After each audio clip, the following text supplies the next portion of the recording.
Sinong gustong sumagot?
Sa kanyang mukha dahil sa kanyang mga mata, madali niyang harapin ang 3 o 5 tao sandali na talagang tumuntong siya sa entablado.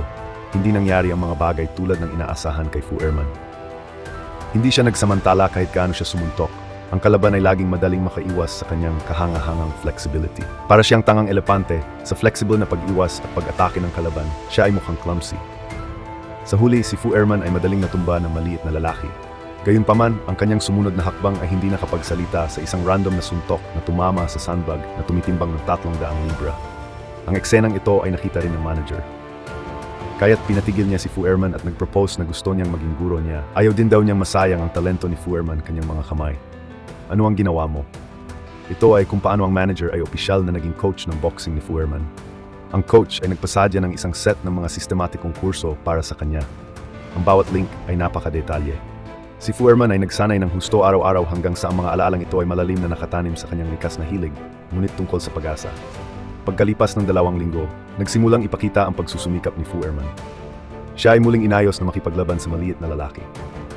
Sa pagkakataong ito, si Fu Erman ay hindi naabala sa boxing, ngunit nasa bingit ng isang tunay na pagkakataon.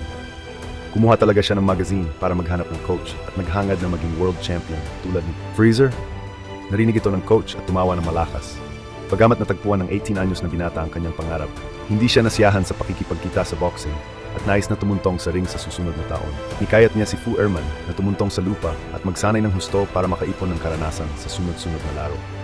Siguro sa Olympics, makalipas ang 5 taon, matapang niyang natupad ang kanyang pangarap, ngunit nag-aalab ang puso ni Fu Erman ay hindi ang susi sa lahat.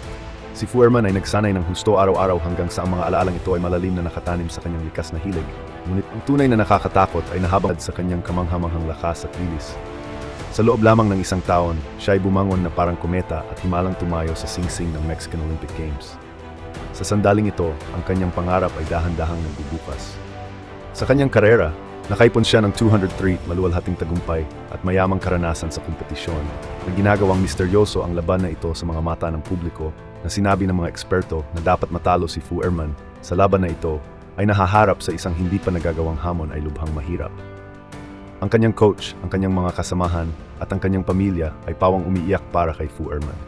Patuloy siyang naghagis ng mabibigat na suntok na parang kidlat at naglunsad ng hindi pa naganap. Nangangahulugan ito na si Fu Erman, 19 na taong gulang, ay nanalo ng Olympic gold medal. Minsan, hindi natin kailangang patunayan ang ating sarili sa mundo. Ibibigay niya ang pinakamahusay na sagot para kay Fu Erman. Simula pa lamang ng 0 talo at nabigla ang mundo ng nakahawak si Foreman at nahulog siya ng husto sa ring. Para kay Fu George, ang pagkatalo na ito ay parang isang kidlat.